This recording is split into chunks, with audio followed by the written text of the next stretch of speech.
किसान भाइयों नमस्कार। मैं विपिन सिंह आप सभी भाइयों का आपके अपने चैनल इंडियन फार्मिंग ज्ञान में एक बार फिर से स्वागत है। किसान भाइयों, इस वर्ष अक्टूबर में 2 बार बेमौसम बारिश होने की वजह से बोई गई सरसों और गेहूं की फसल को काफ़ी नुकसान पहुंचा। कुछ किसानों की फसल तो कुछ हद तक बच गई, लेकिन कुछ किसानों को दोबारा से सरसों और गेहूं की बुआई करनी पड़ी।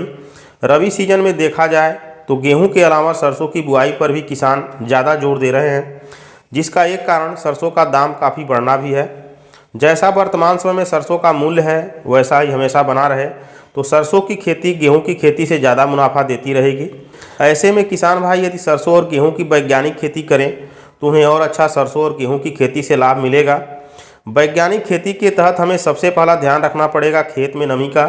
खाली खेत को अच्छी तरह से तैयार करें।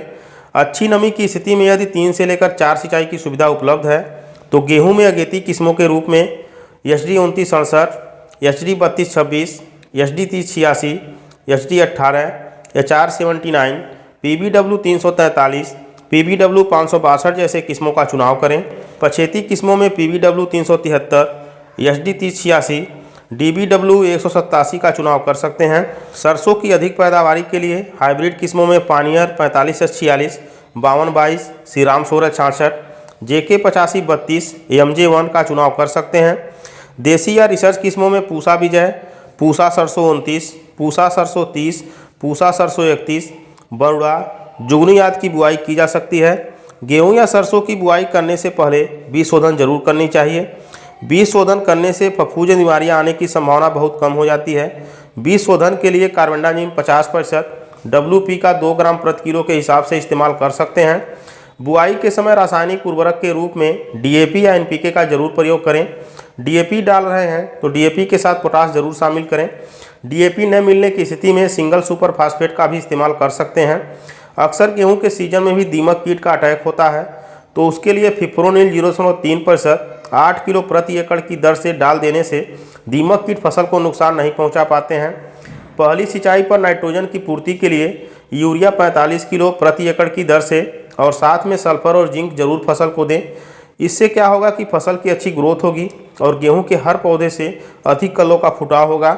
आजकल मार्केट में बाल्टी वाली जैविक खाद भी मिल रही है, यह भी किसी अच्छी कंपनी का लेकर 10 किलो प्रति एकड़ की दर से इस्तेमाल कर सकते हैं। अधिक ठंड पड़ने की स्थिति में फसल को ठंड से बचाने के लिए किसी फंगिसाइड का भी स्प्रे जरूर कर देनी चाहिए। इससे क्या होगा कि फसल में फफूंदी बीमारियों का प्रकोप नहीं होगा। सिंचाई की सुविधा उपलब्ध होने पर दूसरी और तीसरी सिंचाई उचित समय पर जरूर करें। फसल की ग्रोथ न रुके उसके लिए समय समय पर नाइट्रोजन जरूर फसल को दें।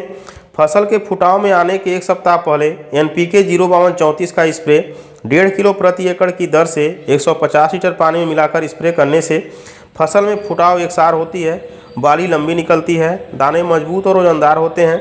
05234 में आप चाहें तो बोरोन भी शामिल कर सकते हैं। किसान भाइयों, इस तरह यदि आप कुछ बातों का ध्यान रखते हुए सरसों या गेहूं के फसल की उचित देखभाल करते हैं तो गेहूं या सरसों की बहुत अच्छी पैदावारी मिलेगी। किसान भाइयों, जानकारी अच्छी लगी हो तो लाइक ज़रूर करें। अगले वीडियो में एक नई जानकारी के साथ फिर मिलेंगे। तब तक के लिए धन्यवाद।